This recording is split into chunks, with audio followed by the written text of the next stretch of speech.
Do you want to know the difference between a sincere apology and an insincere apology? Well, I'm Nicholeen Peck, and I teach all about parenting and good communication all over the world through the lens of the principle self-government. And in this video, we're talking about really nailing the apology.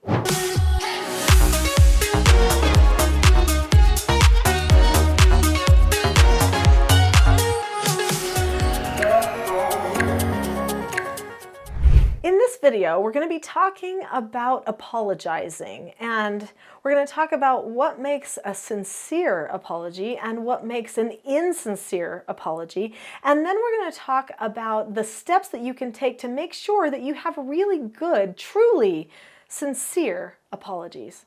Sometimes we can apologize and not mean it. That can happen to anybody. I've done it myself. I'm sure almost anybody has done it. Sometimes you're like, why am I doing this? Why is this required of me? Because you did such and such. When you're in a selfish place in your heart and in your mind, usually the apology is going to come across as insincere. I think as a society, we really appreciate the whole concept of apologizing. When a person says, I apologize, they are saying, I am humble. I can acknowledge that I am not a perfect person and that I might have made a mistake. That type of humility is a really great virtue, and it's a characteristic of a really good person. So obviously, we want to be perpetuating this idea of apologizing as a cultural norm. But the thing is that not all apologies are created the same.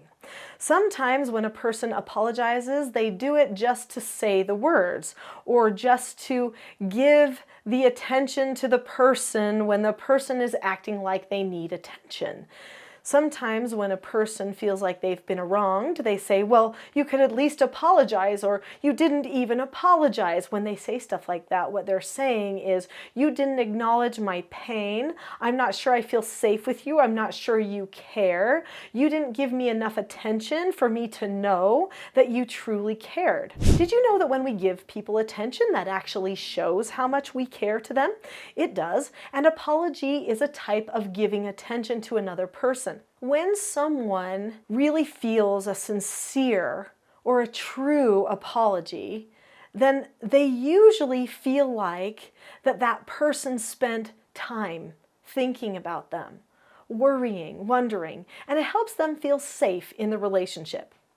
When a person is not feeling safe in the relationship, then they will move away from the person. They'll put up walls or they'll distance themselves. In order to maintain good attachment, bonding, and connection, then we need to have a feeling of safety in our relationships. Now, just so you know, having a feeling of comfort is not the same as having a feeling of safety. When a person feels comfortable, they might be getting everything they want, but sometimes you can feel safe and still not get everything that you want. When you feel safe, it's usually because another person has extended a part of their heart to you. Now, if you are familiar at all with what it really means to govern yourself, if you've been watching videos on this channel, maybe you're subscribed to this channel, then you know when a person is self-governing, it's because they have a change of heart. When you are apologizing to another person and you are giving them that attention that shows that it's safe to talk to you about this problem and this relationship is safe because you care that much, then you actually are in a state of self-governing and your heart is having a change. When a person is self-governed, they have a change of heart. When a person is apologizing, this is a sign of a change of heart. In order to truly have a change of heart, we cannot stay in a selfish place. We cannot think only of ourselves and what we get out of the relationship. We have to give up something. What could you give up in order to have a change of heart so that you can experience what it feels like to have a truly sincere apology?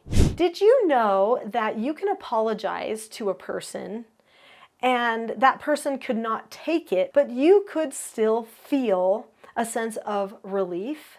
You could still feel peace and contentment, you could know that you've done everything on your side, even if they don't acknowledge it. It's true if you are giving a sincere or true apology.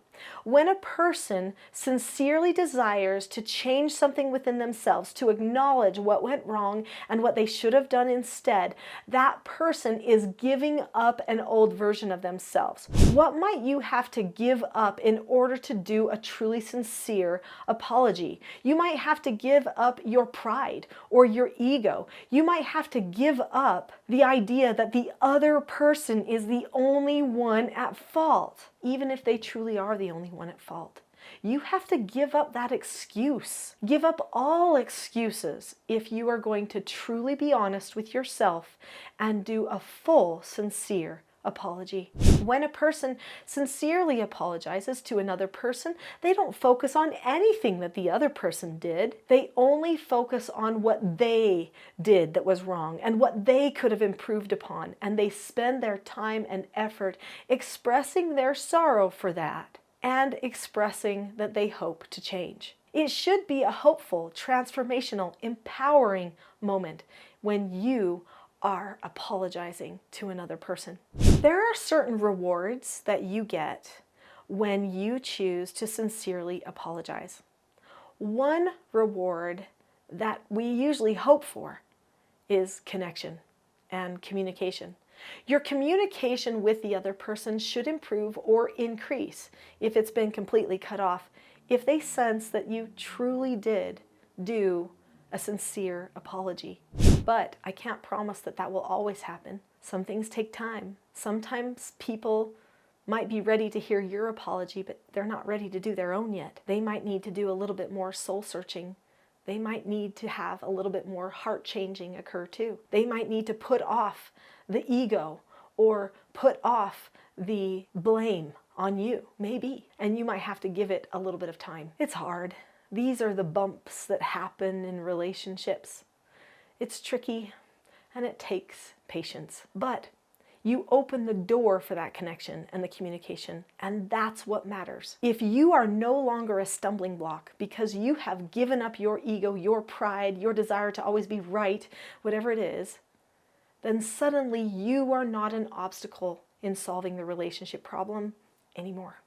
So what are the steps that you could take to have a truly sincere apology? First, describe the situation with the lens of what did I do? What was my fault? How could I improve? What needs to change about me? Also, ask yourself the question, how is my heart right now? Am I truly open to hearing their point of view? Could I listen to anything that they say right now and not judge and not feel hurt, but just feel like I want to understand them? Well, if so, then you might be ready to apologize. So then what you do is when you meet with them, you describe the situation, highlighting what you did that was wrong, making no excuses. Don't do one of those backhanded apologies where you tell them everything that they did that was wrong.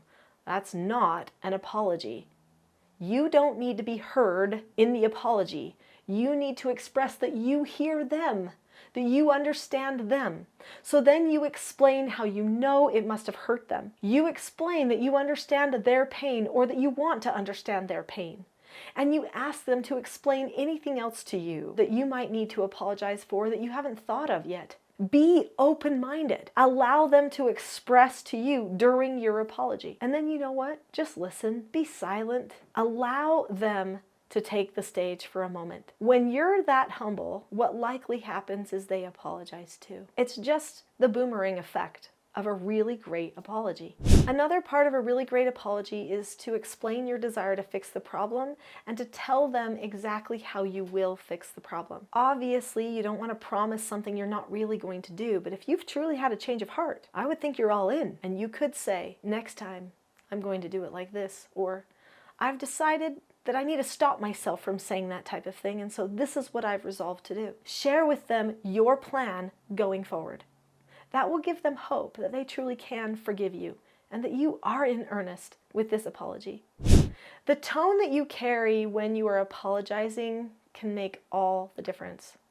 If you haven't really had the change of heart yet, you're probably not ready to do a sincere apology. So go and really search. Ask yourself, what do I need to change about me? Then, once you decide that it's time to do an apology, you'll probably want to assess, am I calm? Am I ready? Calmness is key to connection and to honest communication. So if you need a little bit of help with calmness, I have something for you. I have a class on my website. It's called The Power of Calm.